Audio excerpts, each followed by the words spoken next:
If I may have your attention, Silas Blackwood's voice cut through the ballroom's genteel symphony. The murmur of 100 conversations, a delicate tapestry woven from threads of finance, fashion, and feigned friendship, frayed into silence. Gaslight from a dozen chandeliers, dripping with bohemian crystal, caught the sharp, predatory angles of his face. He stood on a low dais, a crystal glass of champagne held aloft in a hand that had never known a callous. Beside him, Elara Blackwood felt the air in her lungs turn to ice. She was a statue carved from dread, her smile a painted-on crack in the porcelain facade. For 5 years, she had stood by his side at these functions, a beautiful, silent accessory to his ambition. But tonight, the familiar weight of his judgment felt different. It was heavier, final. Tonight, Silas continued, his voice resonating with practiced gravitas, we celebrate a new future for Blackwood Industries, a future of expansion, of legacy.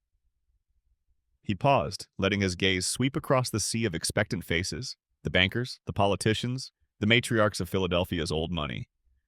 Then his eyes, cold as a winter river, settled on Elara. A legacy, however, is not built on steel and commerce alone. It is built on blood, on sons who carry a father's name into the next generation. A nervous cough rippled through the crowd. Alara's gloved hands clenched at her sides, while the fine kid skin straining at the seams. She knew what was coming. She had felt it in the chilling politeness of the past few weeks, in the way he looked through her as if she were a pane of flawed glass. It is therefore with the heaviest of hearts, he said, his tone a masterful performance of sorrow, that I must announce a change in my own house. My dear Elara. He turned to her, his expression one of public pity and private triumph. Has been afflicted with a most tragic and delicate condition, a barrenness of the womb confirmed by the finest doctors our city has to offer. The words struck her with the force of a physical blow. Barren. He had said it. He had taken her most private grief, a grief they were meant to share, and had sharpened it into a weapon to be used against her in this public arena. The whispers started instantly, a hiss of snakes in the opulent garden. Pity from the women, scorn from the men. She saw it in their eyes. She was a failure, a defective product. A man must have an heir, Silas concluded, turning back to his audience, dismissing her as he would a servant. And so our paths must diverge. I wish her peace and a life of quiet contemplation. But my legacy and the future of Blackwood must press on. He took a sip of his champagne. The execution was complete. He had branded her, not with a hot iron, but with a word that would follow her forever. He had painted himself the noble victim of fate, while she was cast as its unfortunate, flawed instrument. In that moment, surrounded by 1,000 glittering lights, Elara had never felt so profoundly alone, so utterly erased. Her life with him had been a slow, methodical erasure from the start. The memory of their wedding day was not of love, but of a transaction. She, the daughter of a respectable but financially struggling family. He, the industrial titan, acquiring a beautiful, well-bred wife to soften his ruthless image. He had looked at her not with affection, but with the cool appraisal of a man examining a new thoroughbred horse. Then came the pressure, a constant, suffocating weight.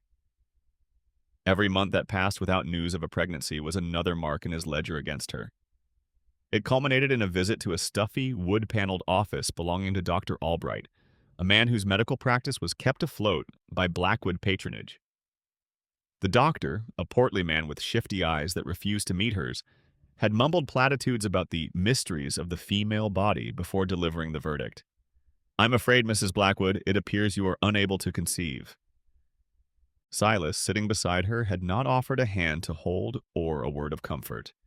He had simply nodded, his expression one of grim satisfaction, as if a nagging suspicion had finally been confirmed.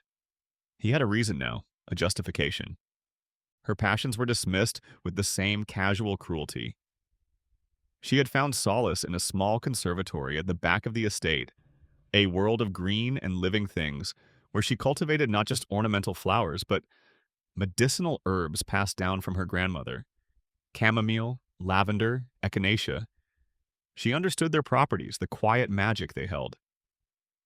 One afternoon, Silas had found her there, her hands stained with good, rich earth. "A peasant's hobby," he'd scoffed, wiping a smudge of dirt from her cheek with a contemptuous flick of his finger.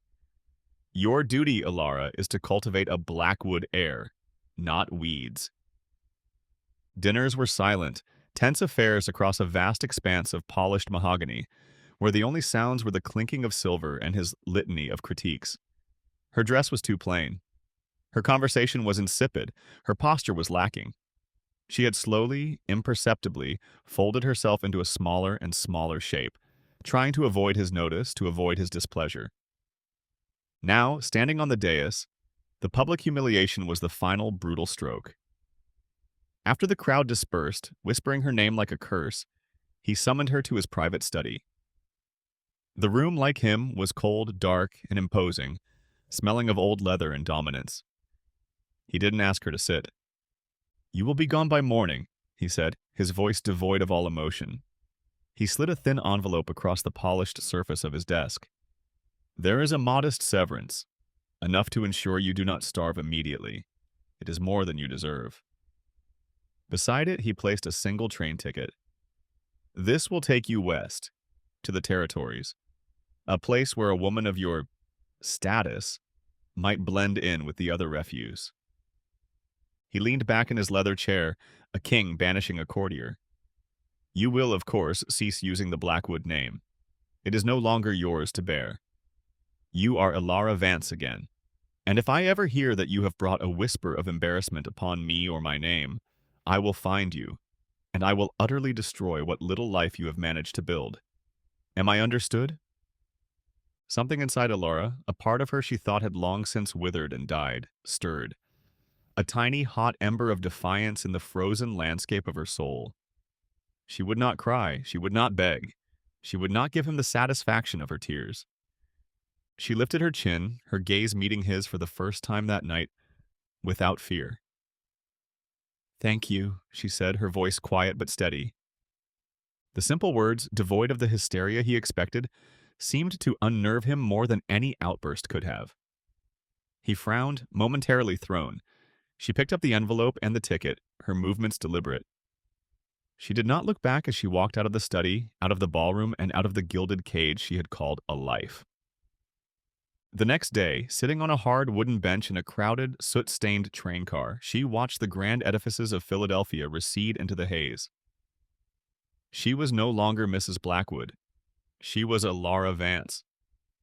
She had one small trunk, a pittance of money, and a brand seared onto her soul. A single tear, hot and sharp, finally escaped, tracing a clean path through the grime on her cheek. It was not a tear of sadness for what she had lost, but of stark, terrifying relief for the life she had survived. The train whistle screamed, a cry of departure, and for the first time in 5 years, Alara felt the faintest glimmer of an unknown future. The journey west was a relentless assault on the senses. The plush, ordered world of Philadelphia dissolved into a sprawling, chaotic landscape of raw, untamed beauty. After weeks of rattling rails and cramped stagecoaches, Alara finally arrived in Serenity Gulch, Wyoming territory. The name was a cruel irony. The town was a gash of raw timber and muddy determination carved into a vast arid valley. The wind was a constant presence, a restless spirit that tasted of dust, panai, and the distant promise of rain. It whipped her fine wool coat around her ankles and tore at the pins in her carefully coiled hair. Her city clothes, once a symbol of status, were now a declaration of foreignness. Locals paused their work to stare, their eyes lingering on her soft hands and the weary refinement in her posture. She clutched her small carpet bag, the last tangible link to her former life, and asked a passing teamster for directions to a place of lodging. He grunted and pointed a calloused thumb toward a 2-story clapboard building with a faded sign, "Martha's Boarding House. Clean beds, fair price." Martha, the proprietor, was a woman whose face was a roadmap of hard-won smiles and sorrows. A matronly widow with kind eyes and work-worn hands, she was initially wary of the elegant, haunted-looking woman on her doorstep. But she saw past the fine coat to the desperation shimmering in Alara's gaze. She saw a survivor, not a tourist. Room's $5 a week, Martha said, her voice surprisingly gentle. Meals included. You look like you could use a square meal. She led Alara up a creaking staircase to a small, spare room. It contained only a narrow iron bed with a patchwork quilt, a washstand, and a single window that looked out over the chaotic main street. It was a shoebox compared to her former life, but as the door clicked shut, Alara felt a profound sense of peace. For the first time, she was in a room that was entirely hers. A few days later, while acclimating to the rhythms of the town, she witnessed the West in motion. She was standing outside the general store contemplating the vast difference between its practical inventory and the frivolous boutiques of Philadelphia, when a gust of wind, stronger than the rest, spooked a team of draft horses hitched to a freight wagon. The animals reared, their eyes wide with panic. The heavy wagon lurched sideways, its massive wooden wheels threatening to crush a small boy who had wandered away from his mother and into the street. A scream caught in Alara's throat. But before the tragedy could unfold, a figure moved with a blur of startling speed. A man launched himself off the boardwalk, shoving the child with a firm, controlled push that sent him tumbling safely into the dust. He then turned to the panicked horses, not with a whip, but with a steady hand on a bridle and a low, calming voice that seemed to cut through their fear. In moments, the massive animals were still, trembling but subdued.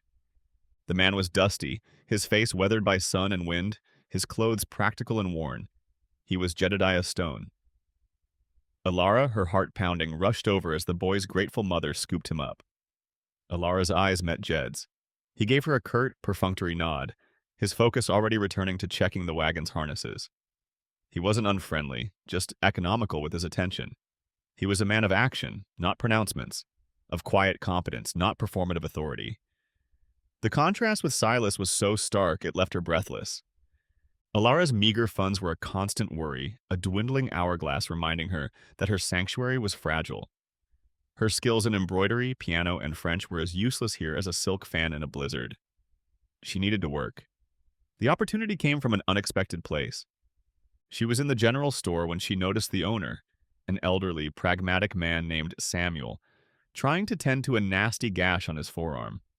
He was dabbing at it with a rag that looked none too clean. Drawing on the knowledge Silas had derided as a peasant hobby, Alara stepped forward. "Excuse me, sir," she said, her voice hesitant. "If you'll allow me, I might be able to help with that." Samuel looked at her soft hands with skepticism, but the pain and the sight of the welling blood made him acquiesce.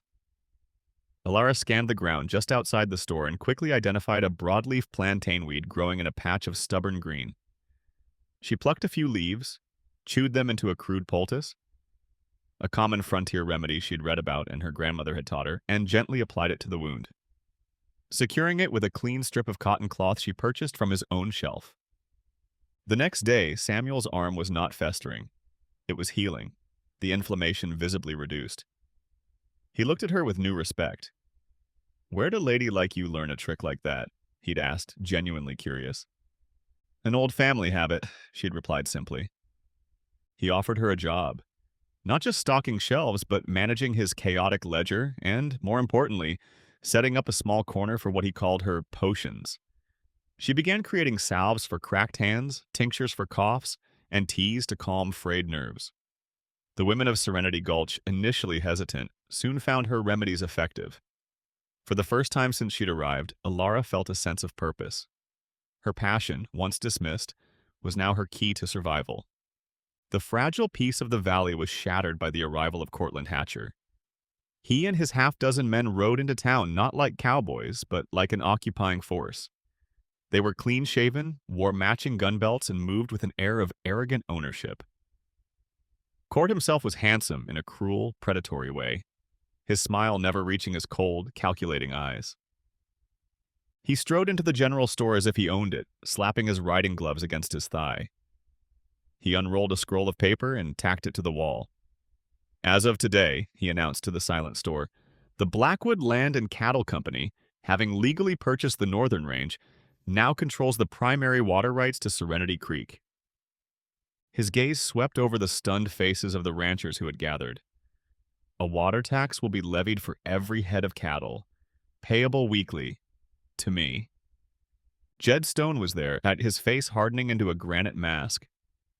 That creek has been communal for 50 years, he said, his voice a low rumble. You can't just buy the water. Court smirked, the expression dripping with condescension. Times change, Stone. It's called progress. You should try it sometime. As he turned to leave, he deliberately brushed past a display of tinned peaches, sending the cans clattering to the floor at Alara's feet.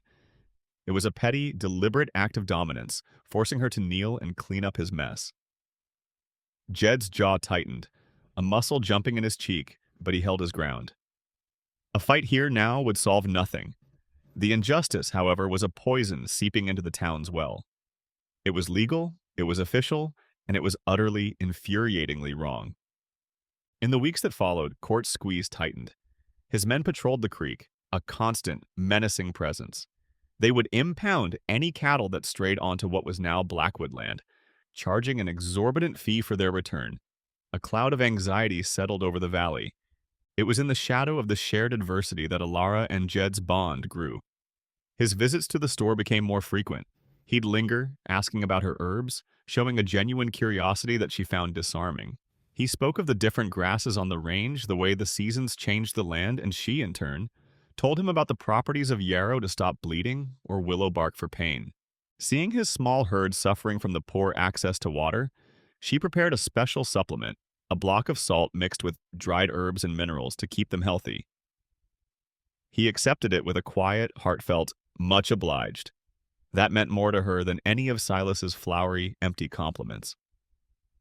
One evening, he found her sitting on the bench outside the store, staring up at the brilliant tapestry of stars, a sight she'd never seen in the gaslit haze of the city. They spoke for over an hour.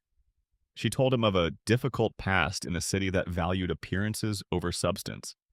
He spoke of the war, of the noise and the death, and of his deep-seated desire to build something quiet and lasting on his small patch of land. They didn't fall in love. They recognized in each other a shared understanding of pain and a profound yearning for peace. He saw her resilience, her core of steel. She saw his integrity, his deep well of decency. The fragile truce was broken by an act of open sabotage. Jed, along with the neighboring Miller family, found a small hidden tributary that fed into the main creek above Court's patrols. For a few precious days, they were able to water their suffering animals. Court found out. He didn't ride in with guns blazing. His cruelty was more insidious. Under the cover of darkness, he and his men rode up to the tributary and dumped 3 barrels of rock salt into the narrow channel, poisoning the water for miles. To add insult to injury, they stampeded a dozen of Jed's best heifers, scattering them into the wilderness. The next morning, Jed and old Mr. Miller stood before Sheriff Brody, their faces grim with fury. Brody was a man who had long ago traded his spine for a quiet life. He listened, his expression weary, then rode out to the creek. Court, when confronted, feigned innocence. Salt? Must be a natural deposit upstream. Happens all the time. As for the cattle, you know how skittish they can be. Coyote, maybe. With no witnesses to the crime, Sheriff Brody returned to town and gave Jed the answer he already expected. It's your word against his, Jed, and his word is backed by a whole lot of Philadelphia money. My hands are tied. The impotence of the law was a bitter pill. Court was untouchable, his smug grin a constant reminder of their powerlessness. In the simmering frustration of the town, in the quiet fury in Jed's eyes, the seeds of open conflict were sown. A storm was coming, and its name was Blackwood. The devil arrived not on a storm cloud, but in a pristine, custom-built coach that looked so out of place in the dusty main street, it might as well have landed from the moon. The glossy black paint and gilded trim were an affront to the town's rugged simplicity. When the door opened, Silas Blackwood stepped out, dressed in an immaculate wool suit, his polished shoes immediately acquiring a fine layer of Wyoming dust, which he regarded with a look of profound disgust. Court Hatcher was there to greet him, his posture instantly transforming from predator to sycophant, bowing his head slightly in deference. Alara was sweeping the boardwalk in front of the general store, a simple, grounding chore she had come to enjoy. She looked up at the commotion and froze. The broom fell from her hands, clattering on the wooden planks. The air thickened, her blood running cold. It was him. Here. In her sanctuary. Silas scanned the pathetic little town, his lip curled, and then his eyes found her. The disdain on his face curdled into a slow, cruel smile. He strode directly toward her, his expensive shoes making sharp, determined sounds on the boardwalk. "Well, well," he said, his voice carrying in the quiet air. "Look what the wind blew in." He stopped before her, looking her up and down, taking in her simple calico dress, the apron tied around her waist, the faint sheen of sweat on her brow. "I had hoped you'd had the decency to perish somewhere quietly. It seems the West suits your rustic nature." The public humiliation, the memory of the ballroom, came flooding back. Her face burned. She felt small, exposed. A shadow fell over them. Jed Stone, who had been watching from across the street, had crossed over, his stride long and purposeful. His hand was not on his gun, but it rested near the worn leather of his holster, a silent promise. He positioned himself slightly, almost imperceptibly, in front of Alara, a human shield. "This lady is under my protection," Jed said. His voice was not loud, but it was low and carried a dangerous weight, like the rumble of distant thunder. Silas sized Jed up, his gaze filled with the dismissive contempt of a man looking at livestock. "Protecting damaged goods, are we, plowboy?" he sneered. The insult, meant for Jed, broke the spell of fear that held Alara captive. To hear this good, decent man insulted by this hollow monster, it was too much. Bolstered by Jed's solid presence beside her, she found her voice. "I am not your concern anymore, Silas." She met his furious gaze without flinching. Then she did something she would never have dared to do before. She reached out and took Jed's arm. Together they turned and walked away, leaving Silas standing alone on the boardwalk, his face a mask of thwarted rage. He was not accustomed to being defied. The encounter shifted something in Silas. His quest for land had become personal. Seeing Alara not just surviving, but seemingly content with a common cowboy was an intolerable narcissistic injury. He couldn't stand the thought of her finding happiness after he had discarded her. His objective was no longer just to acquire the valley. It was to obliterate the source of her newfound peace. That evening, in the private room of the saloon, his fury was palpable. "I don't just want his land anymore, Court," Silas snarled, his voice a venomous whisper. "I want him broken. I want him on his knees in the mud, with nothing. I want her to watch as I take everything from him, burn him out." Court Hatcher, eager to please his master, was only too happy to oblige. A few nights later, the smell of smoke woke Jed from a light sleep. He burst from his small ranch house to see the night sky painted a sickening orange. His hay barn, filled with the precious winter feed he'd spent all summer harvesting, was engulfed in flames. Alara was there. She had ridden out late to bring a poultice for a calf with a budding infection and had stayed for a cup of coffee. Now they worked in frantic, desperate harmony, their faces illuminated by the terrible fire. They threw open the corral gate, driving the terrified cattle and horses out into the open pasture, away from the blaze. The heat was immense, the sound a hungry roar. As Jed made one last dash to free a trapped yearling, a gunshot cracked from the darkness of the ridge overlooking the ranch. A bullet splintered the wooden fence post inches from his head. They weren't just burning him out, they were trying to kill him. Jed shoved Alara behind the stone well and scrambled back to his house, emerging moments later with his Winchester rifle. He returned fire toward the shadowy figures on the ridge, the shots echoing across the valley. The gunfight was short, chaotic, and terrifying. He heard a cry of pain from the darkness, guessing his shot had found a target. Then the figures melted back into the night, leaving behind the roaring fire and the smell of gunpowder. The barn, and with it Jed's entire winter security, was a total loss. The line had been crossed. This was now a war. The arson sent a wave of terror through the other small ranchers. The Clarks, a young couple with 2 small children, decided the fight was not worth their lives. They packed their wagon the next day, selling their homestead to Court Hatcher for a fraction of its worth, their faces etched with defeat. But the fire hardened others. The Miller family, Old Man Miller and his two grown, capable sons, rode to Jed's smoldering property, their faces grim. "He came for you tonight, Jed," Mr. Miller said, his voice like gravel. "He'll come for us tomorrow. You're not in this alone." In the midst of the fear and anger, Alara became the quiet heart of the resistance. While the men gathered in hushed, furious groups to talk strategy, she moved among them with a quiet strength. She tended to the minor burns on Jed's arms, her touch gentle and sure. She organized the other families, convincing them to pool what little surplus feed they had to help Jed's herd survive the coming weeks. Her calm demeanor, her refusal to panic, became a source of strength for them all. She was no longer just the town herbalist. She was the glue holding their fragile alliance together.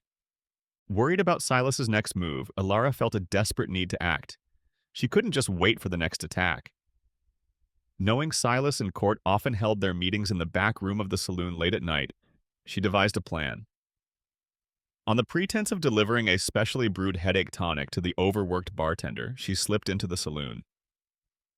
While the bartender was distracted, she moved silently into the back storage room, a cramped space smelling of stale beer and sawdust, and pressed her ear to the thin plank wall.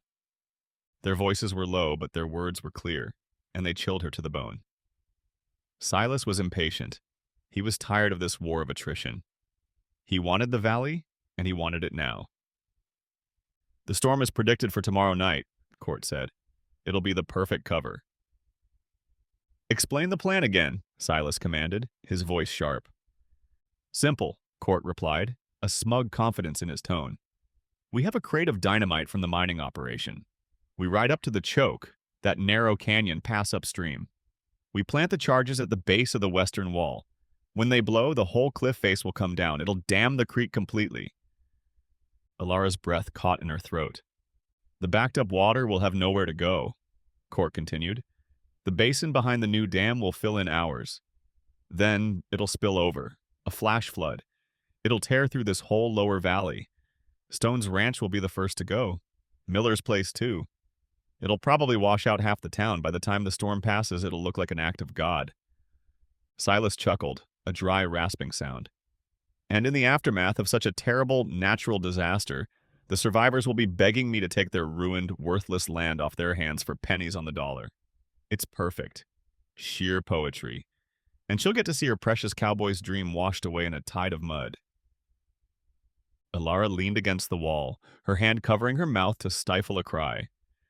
They were going to destroy everything. They were going to murder people in their beds, all for profit and spite. And they were going to do it tomorrow night. She held the fate of the entire valley in her hands. The ride back to Jed's ranch was a reckless, desperate flight through the darkness. The horse's hooves pounded a frantic rhythm against the hard-packed earth, a counterpoint to the frantic beating of Alara's own heart. She burst into the small circle of firelight where Jed and the Millers were cleaning their rifles, their faces grimmest.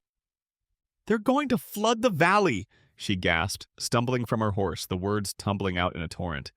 "Silas and Court! They have dynamite. They're going to blow the choke tomorrow night, during the storm." The men stared at her, their expressions turning from weary resolve to horrified disbelief. There was no time to warn the town, no time to appeal to the feckless sheriff. By the time anyone believed them, they'd all be underwater. Jed's face became a mask of cold fury. He looked at the Millers, at the determined set of their jaws. There was only one choice. "We have to stop them," he said, his voice flat and hard as iron. "We ride to the choke." It was a suicide mission. They were 4 guns, Jed, Old Man Miller, and his 2 sons, Ben and Caleb, against Court's army of at least a dozen hired men. "Alara," Jed said, turning to her, his eyes softening for a fraction of a second. "You need to stay here. Ride to town. Get Martha, Samuel, anyone you can, and get them to high ground. Warn them." She looked at the rifle in his hands, at the grim reality of what they were facing.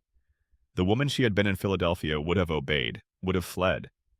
But that woman was gone, washed away by hardship and reborn in the fires of the West. "No," she said, her voice shaking but unwavering.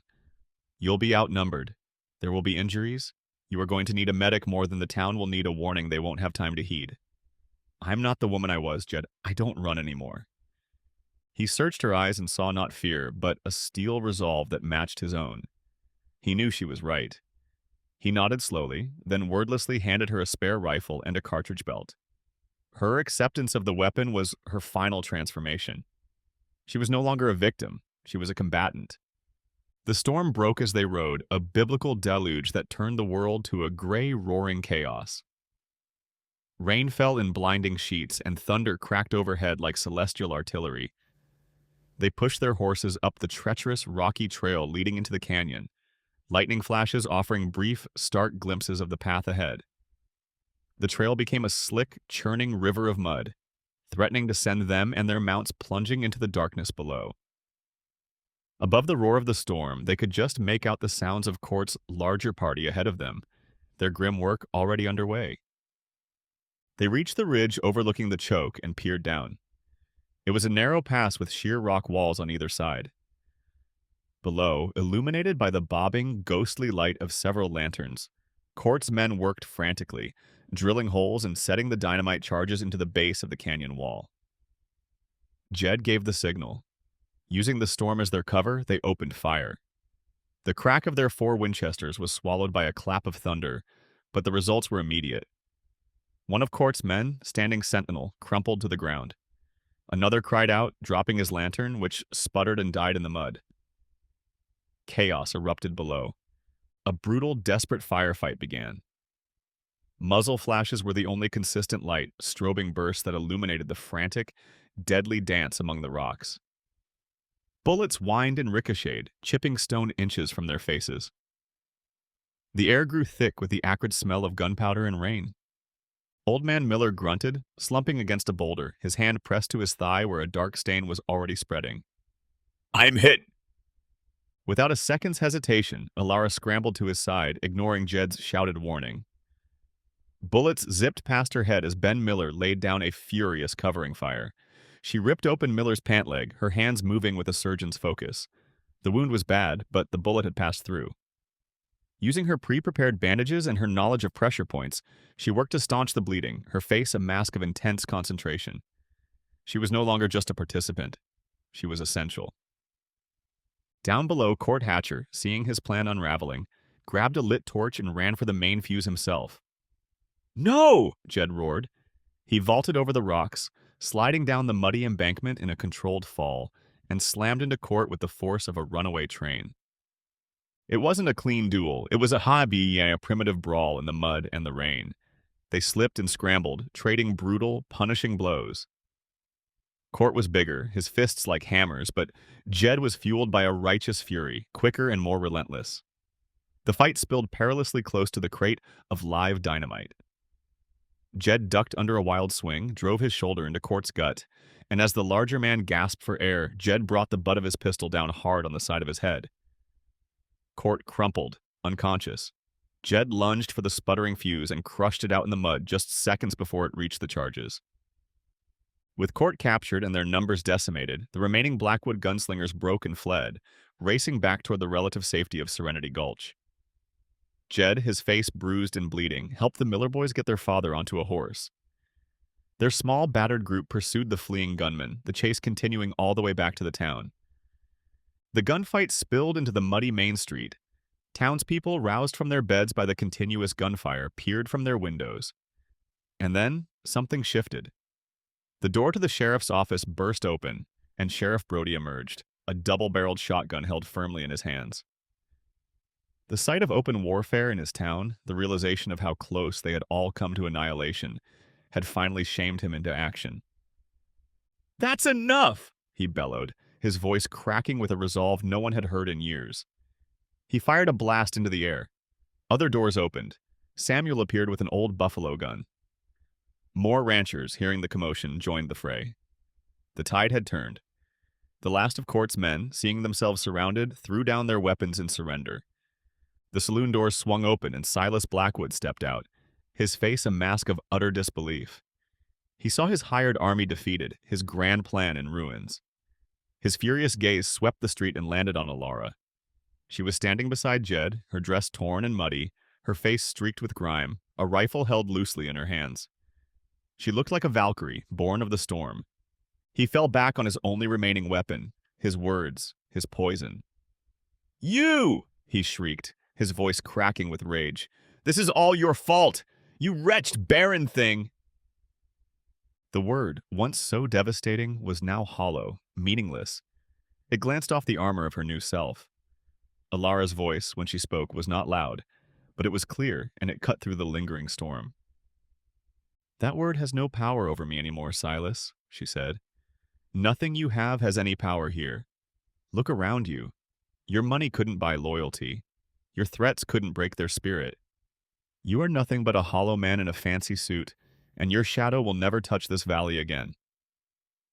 As Silas stood there, sputtering, speechless for the first time in his life, Sheriff Brody walked up behind him. The click of the handcuffs snapping shut around Silas's wrists was the loudest sound in the suddenly quiet street.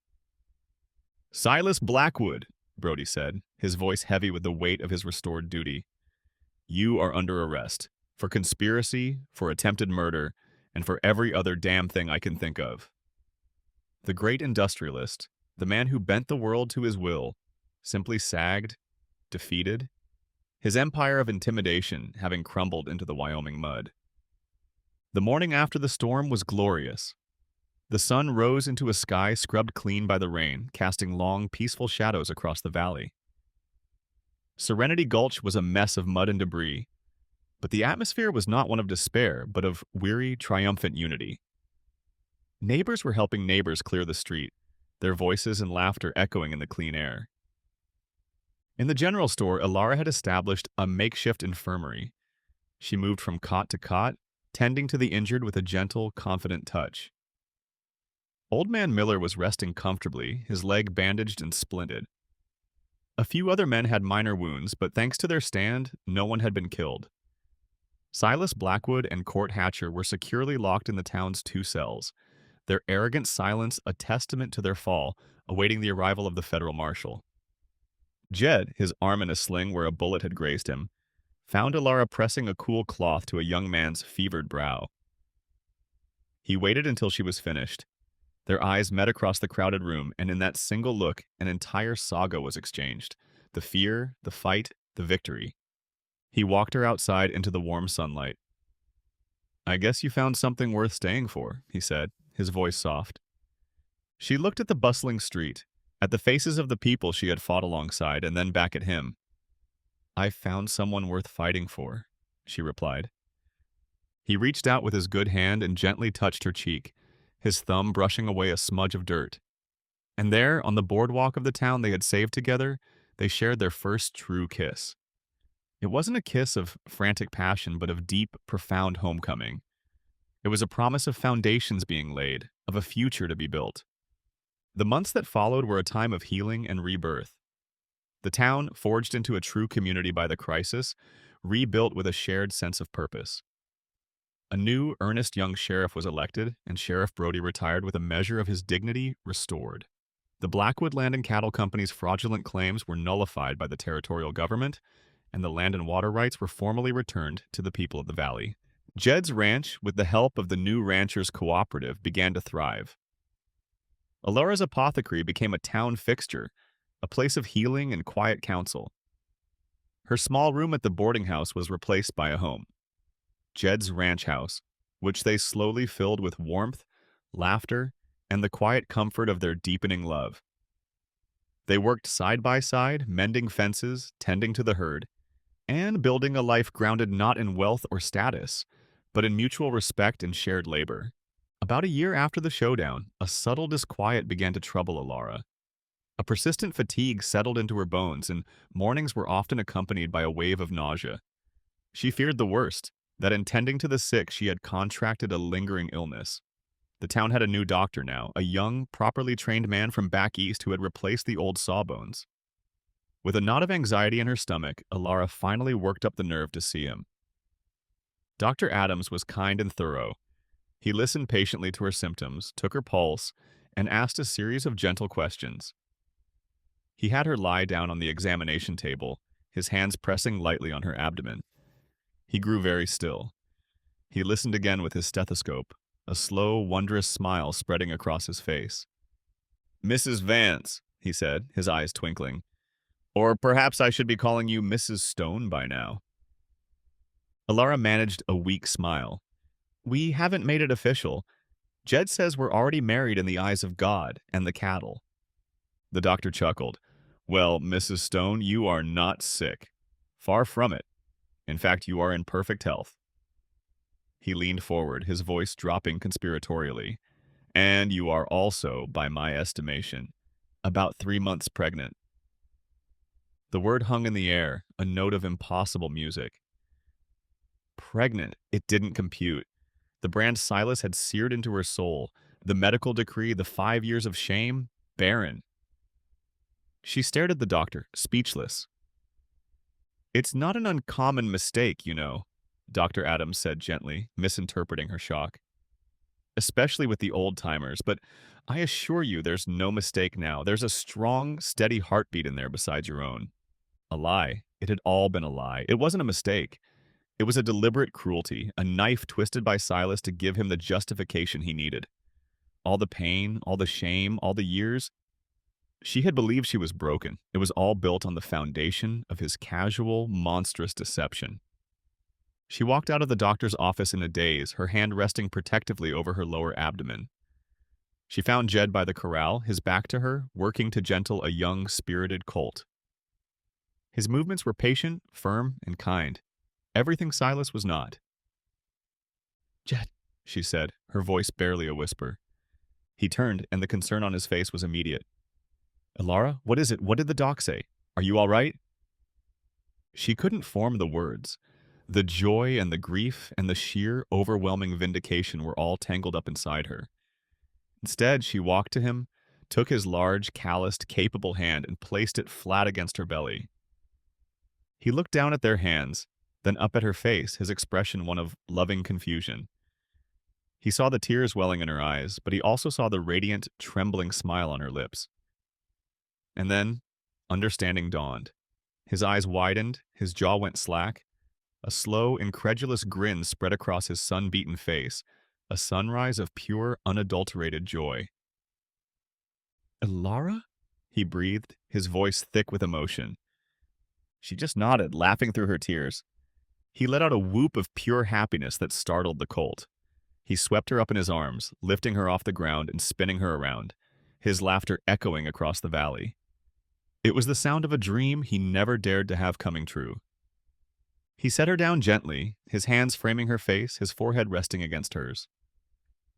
They stood there for a long moment, two souls who had found each other in the wilderness, their quiet love about to blossom into a new life. Later that evening, they stood on the porch of their ranch house, watching the sun dip below the jagged peaks, painting the sky in hues of rose and gold. Jed's arm was wrapped securely around her, his hand resting on her stomach, a silent, protective promise. The valley, their valley, was peaceful below them. She was no longer Alara Blackwood, the barren wife, or Alara Vance, the lonely refugee. She was Alara Stone, a healer, a fighter, a partner. She was a woman who had been told she was a wasteland, only to discover that she was, and always had been, the most fertile ground of all. Here, in the heart of the wild, she had finally, truly come home.